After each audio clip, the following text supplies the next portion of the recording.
Welcome to part 2 of the studio reveal. This is only take 512, so hopefully this one will work out well. Thanks for sticking around with me. As I left you the last segment, I was waxing poetic, I guess, about my bank of windows. But I hadn't really talked about the cubby that I have placed under those windows.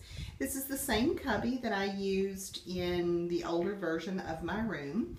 And I actually made this whole cubby devoted to stamping. I didn't think that I had that many stamping supplies, but I was wrong. You'll notice that the shoe boxes underneath, they house all kinds of different stamps.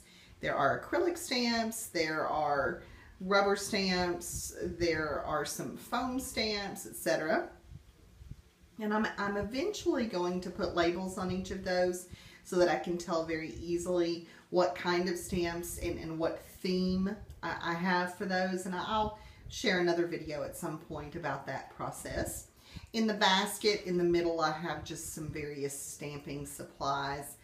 I do have a couple of empty cubbies, and I'm glad about that. That gives me some room to grow there. I can buy new stamps. Hey, that's fabulous. But it also means that I'll probably have to buy a couple more baskets, and I might actually change the configuration of how I have things arranged, but I'm okay with that. I mean, it's not a big deal to me that I have some empty space there. On top of the cubby, I have my albums in progress.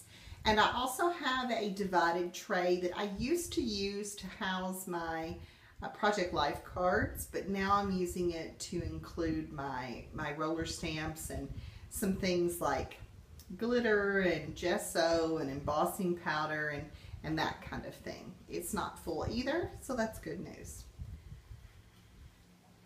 As I swing around a little bit, you can see my work table. This is the same work table that I've used all along. I did put a nice fresh coat of paint on it. It's actually an old wooden kitchen table that I love. And what I love about this setup is that I shouldn't have the same problem I had before. I mean, I had all kinds of stacks of stuff on my table, and then it would fall over, and I had like maybe 8 inches where I could actually work, and I was always sorting through materials. I hated that. So I'm hopeful that this new setup will actually enable me to use this entire space as a work surface like it should be. I have, excuse me, I have on the right-hand side of my table, I have my little lamp that I love. Notice it's cream, and the trim and the table are actually white. I'm trying to embrace the combination of cream and white. Look at me growing and stuff. I also have a little crystal dish that has my remote controls in it, because y'all know I have to watch some Netflix while I get my craft on.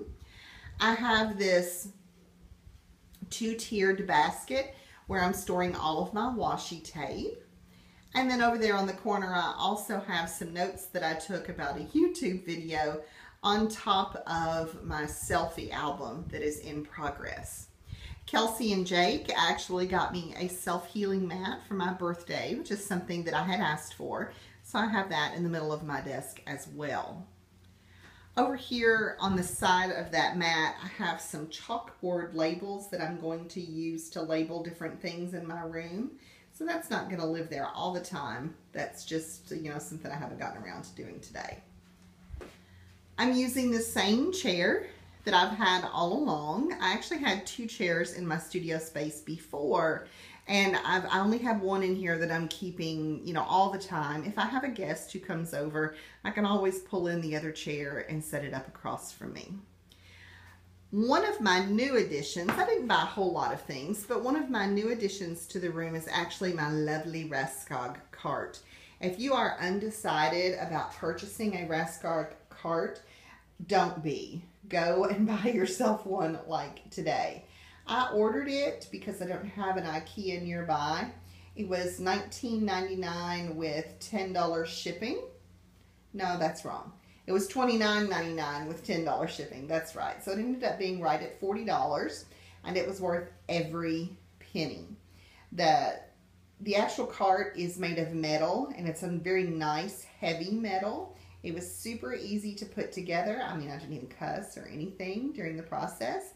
And it holds a ton of stuff. These are all the things that used to be on my desktop, falling over and interrupting my ability to actually have some space to do some layouts. And now they are all corralled nicely on my Rascod cart. I'm telling you, it's worth every penny. Underneath my table, I also have some storage. Now, I know that that's not necessarily a sexy option, but it was something that I needed. You know, this is a shoe cubby that it's never been used to hold shoes, but I wanted to be able to put it underneath my table and use it to store items that I wanted access to that was easy, but that I might not need all the time.